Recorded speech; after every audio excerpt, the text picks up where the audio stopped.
On today's installment of Need It, Got It, we're going to talk about video game collecting and video game related discussion.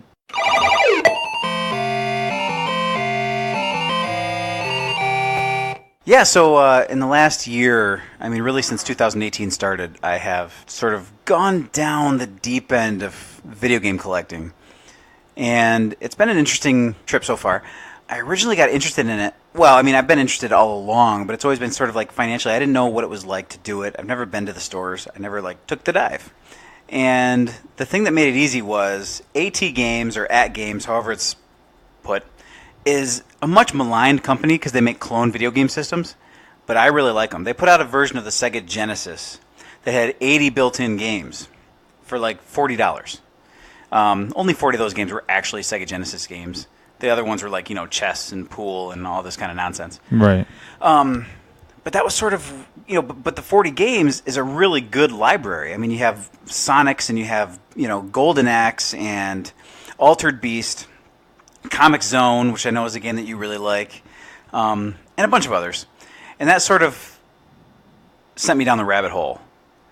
And then I went to Nintendo, Super Nintendo, Game Boy, Atari, and I've recently started a Game Gear collection, which was a childhood system of mine, and PS1 and 2. So I'm definitely in the deep end now. Well, I have experience in this area of collecting, but I wouldn't say that I'm an active or avid collector of video games. I've probably held on to more things over the years than I guess you did. Yeah, I definitely sort of purged things along the way. Right. So none of the things that I have now are things that I had well, some of them are the same thing, but they're not the same exact physical item that I had when I was a child. Right. I've reacquired things.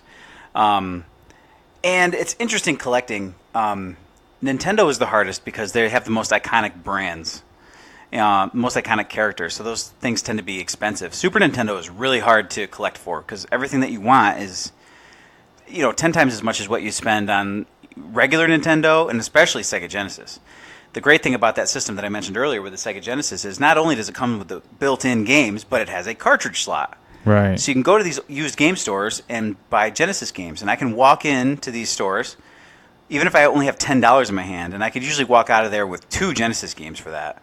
Definitely cannot be said for Super Nintendo. Sometimes Nintendo, depending on the game, but once you start talking about Mario, Mega Man, Kirby, Ninja Gaiden, a few others, you're talking about more money. So you're looking at spending $20 to $30. And there's always a few outlier things that cost hundreds of dollars. I'm not interested in that at all. Yeah. That is way beyond what I'm willing to spend on something that's 30 years old plus in some cases.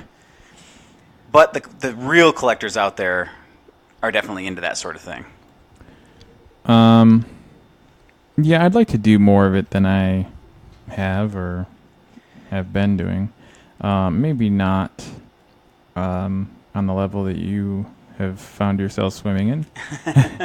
But maybe. I don't know. I mean, I still have a Nintendo 64, and I would like to still buy back some of the ones I had and expand upon that as well. I never had a Nintendo 64. I was never super into the system. I had a close friend with one. We played it sometimes. But that one, the games are super inexpensive. Right. Because in retrospect, the Nintendo 64 is not really highly thought of, actually. Even though Shocking. It was technically ahead of its contemporaries. It was in terms of technical specifications, it was ahead of the original PlayStation and the Sega Saturn, but it didn't have a large library ultimately, and it didn't sell very well compared to, especially PlayStation took over at that point. But in my experience, again, I don't collect for it, but in my experience, it's pretty easy, and it's mostly cheap. I guess that shows the giant divide in gaming that appeals to me and gaming that seems to appeal to the masses. I think at the time, even when everything was new, I fucking hated PlayStation. I hated that they were CDs. I hated that it was graphically inferior to the 64. I liked the cartridges better. And for whatever reason, I found out years later that most people hate the N64 controller, and I think it's the greatest ever designed. I hate it. Yep. I think the PlayStation 2 is the best controller ever. And after that, the Sega Genesis. 6-button controller. Yeah, I hate the N64 controller. I don't have anything bad to say about the system and the games. Like I said, when I did play them, I enjoyed them, but I just went a different direction. I did have a PlayStation 1 when I was younger, and there are a few games I played on it. I played a lot of wrestling, created original wrestlers, spent all my time creating wrestlers, actually. Not even a lot of time playing it. And then a lot of my memories of playing specific games, and a lot of these games I've acquired since then, have been the games that I sampled on demo discs. Right. That was a great thing about disc-based games, where you had these, and for PlayStation there were jam packs, I think they were called. Come closer. Enter. It's time to begin your journey. Down. Gain exclusive access to demos and news with the PlayStation Underground CD magazine. 2 CDs per issue, 4 issues a year. 8 discs with playable demos, interviews with the game makers, behind the scenes at PlayStation events, hints, downloadable codes, and more. Be the first to get information on the next generation of PlayStation and see what you've only been hearing about.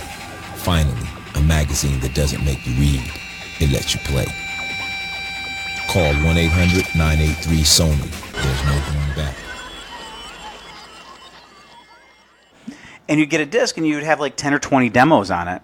They were not complete games, but when you just spent however many hundreds of dollars on a system, at least you could have something to do on it. Yeah. Until you could, then spend money on a game, however long afterward that was a financial, option.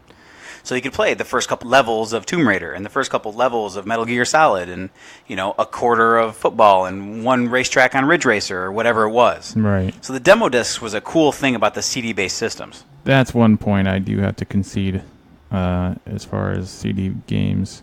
Yeah, you could never really just mail away a cartridge with a sample on it. Right. It's the ROM, you're using physical, silicon boards on a cartridge. Right. You can only fit so much ROM information on those. Although when you look at expansive games like Mario 64 or Legend of Zelda Ocarina of Time, it's kind of amazing that those games are on cartridges. Yeah. When you think about the technology involved, especially we're already talking about more than 20 years ago. Yeah. It's kind of crazy to remember that the PlayStation 1 debuted, I think, in 1995, and the Nintendo 64 was right around the same time. Yeah, 96. And, so we jumped from Super Nintendo Sega Genesis technology to PlayStation N64. It's just such a huge leap in one generation. Right. It's pretty amazing to look back on it and remember that. It's actually probably about as big of a leap from that generation to, Xbox, and I guess it would have been PS2 at the time. Yeah, I think, I don't know. I suppose you're right. But it's, you went from one form of 3D to another form of 3D. Yeah, it's true. It seems more of a gradual, incremental increase in capability. I'm just picturing, I know it was mind-blowing at the time to see Super Mario 64, the first time Mario was in 3 dimensions and everything. But to look at that game now, it's pretty rough. It is, yes. And not that the original Xbox is, amazing, but there's a pretty big divide. Obviously, that would only increase as time went on. Right.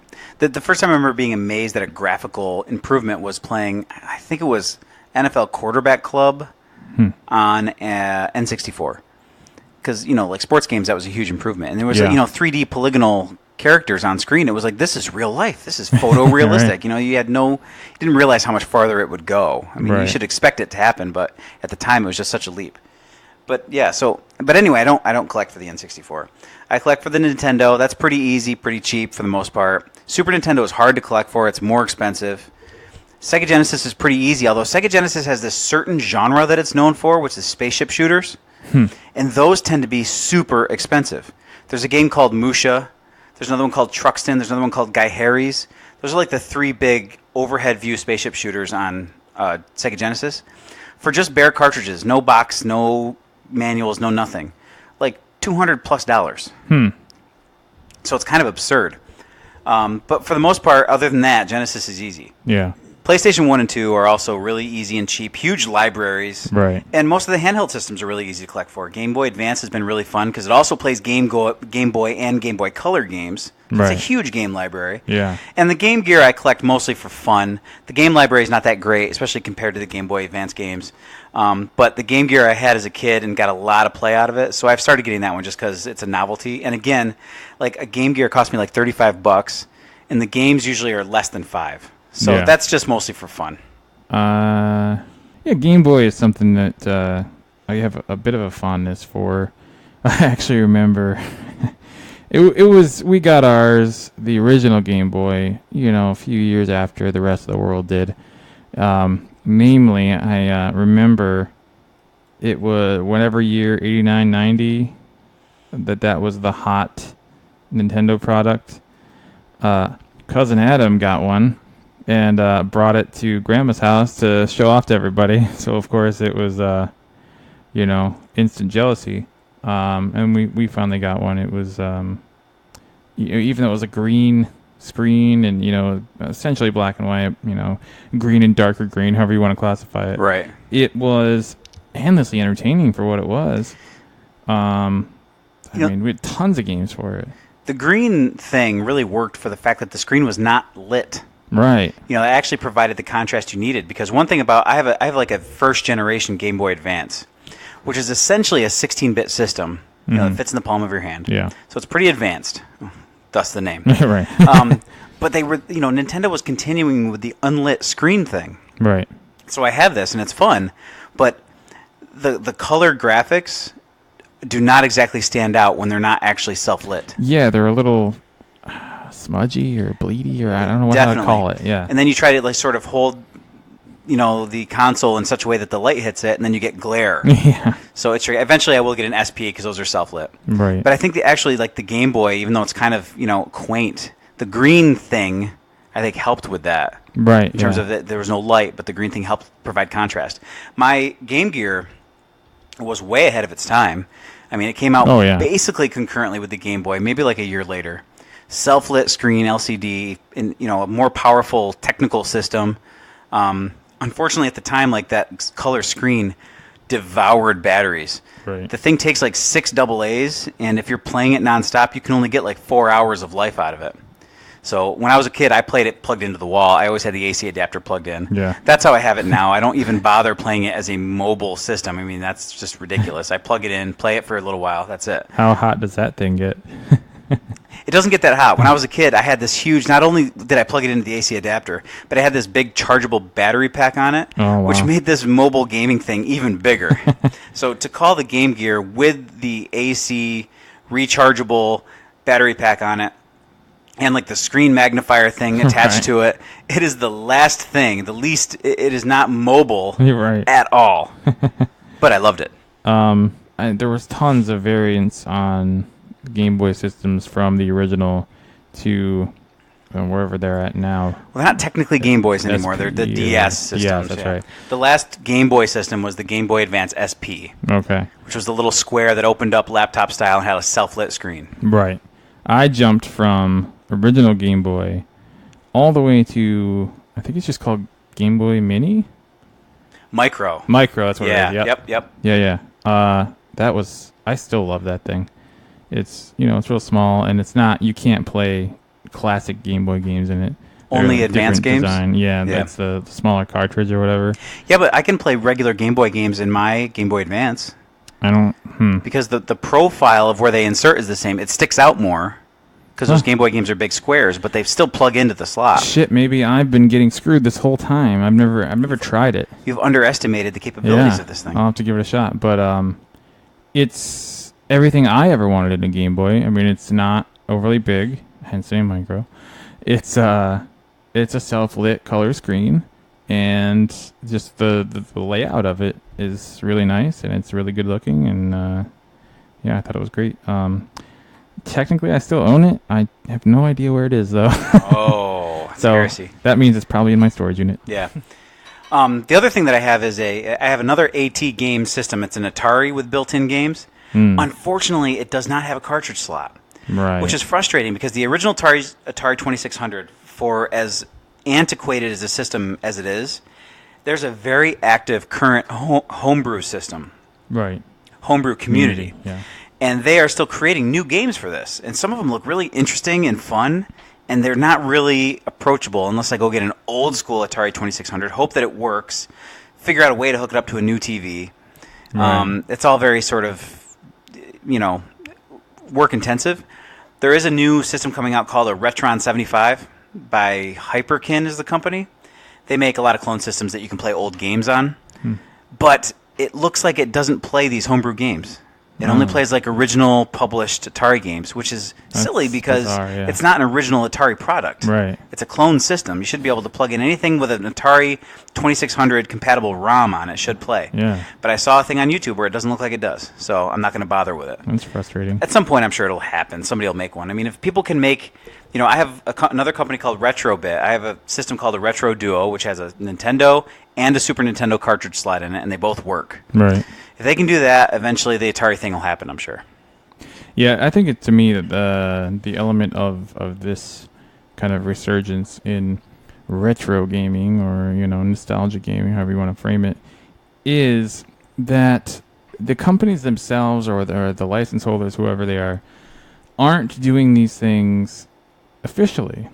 I mean, you're getting products like the NES Classic, NES Classic, or the Sega Genesis version, where it's a small replica of the system in physical appearance, but not in function. You can't put any cartridges in them. They just come preloaded with these games. Right.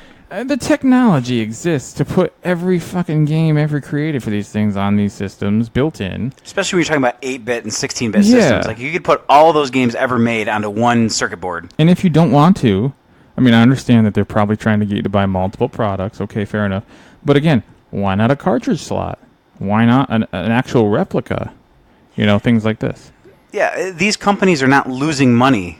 No, if anything... on 30-year-old games, you know what I mean? If anything, it's just keeping the interest alive. Like, you're selling me the things I already had, and I would actually gladly spend more money if I could get something like I'm describing, like that would actually be, more than just, here's 30 games. Right. And also, like, as much as I appreciate this thing that I use, the Retrobit thing, it's not like, it hangs onto the games really too tightly. It's really finicky about how you put the cartridges in. So I would really prefer if Nintendo said, like, here's a new NES. It's compatible with NES games. They would make a fucking fortune on it. Not only that, they would, I don't know how bothered they are by this, like, third-party, industry that's sprouted up, but they would effectively kill that entire industry. And it wouldn't even be an issue for them anymore. If you made, like, a Nintendo that looked like an old-school Nintendo NES, I mean, people would go gaga over it. Right.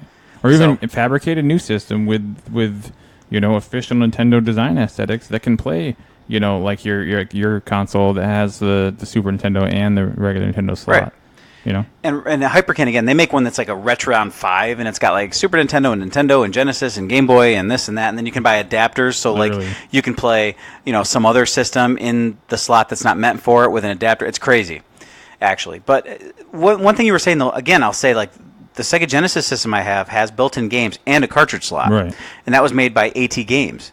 It's like Nintendo makes their own stuff, like you said, the NES Mini Classic and the SNES Mini Classic, and they don't put a cartridge slot on it. And I don't understand, like, you're not losing money if I play a game, because obviously I'm not going to be buying a game that's on the system already. Yeah. If I buy a system that has Mario included, I'm not going to go buy Mario to play on it from some third-party seller where you don't get any money for it. Exactly. You're not going to get any money out of a cartridge that's 30 years old. It's being sold in used game shops and garage sales and thrift stores. Like, you already got your money from that when it was sold originally 30 years ago. Exactly. So I don't understand I guess I don't understand Nintendo specifically, because not only do they not provide that, but then they make all these things in limited runs. Yeah, that's another issue. And so you got to, like, we're getting another stock of them in. You could produce these things. I don't know. I don't get it. They're keeping demand up, I guess, so they keep the price up. That's what they're doing. It's a tactic. They're such crooked business. Yeah. The Nintendo Entertainment System. Now you're playing with power. Like you said, all they're doing really is kind of shooting their ability to generate insane cash right in the foot. doesn't make a lot of sense. Absolutely, because if I knew I could walk into the store and pick those up, I would do it. But when you never know when they're going to be there or not, Yeah. then you can't plan on the purchase. Yeah. Purchases require budgeting if you're responsible at all. Right, and all you're doing is you're discouraging that too. If it's that much effort, I'm not really even I'm just gonna let it go. No, I'm going to take my spending budget and I'll go to the used game shop again and get however, whatever I'm looking to get, whatever's on the list. Exactly. Things that I don't have yet. So, there are still some games that I want. I have a list of things that I want and need. They're a little harder to get. They're a little bit more expensive. There's a ton of systems because despite all of this, I'm not actually the biggest gamer. I'm more fascinated by the evolution of the technology and the consoles and what they look like and how they worked and what games they played, etc. But I'm already in over my head, so I want to slow it down a little bit. But I do have a list of things that I want. And the one thing that I'm sort of coveting more than anything else is a Sega Master System. Right. The original Sega 8-bit system, because the NES is the NES, but the Master System just looks so great. Yeah. We had a friend who had one. It was the only one I ever saw or touched or saw or used in person, and I would love to pick one up at some point. That's sort of my biggest wish list item. And I think, what you're saying just reinforces what we were kind of. It's the underlying fuel for why we get so frustrated that companies like Nintendo are seemingly kind of going against the grain of the fan or the buyer, the potential buyer, because it all boils down to an underlying passion, an underlying appreciation for these products, and really they're all about fun. So make the experience fun. Agreed. They don't have it. Trying to find the Nintendo games you want can be a lot like being in a Nintendo game. Another dead end. Come on! You can end up looking in all the wrong places. Oh no! Stand back, son. Or you can go to Toys R Us. Toys R Us has the world's biggest selection of Nintendo games and accessories at everyday low prices. Next time, let's just come to Toys R Us. Yeah! Got him, need him, got him, need him, need him, need him, got him, need him.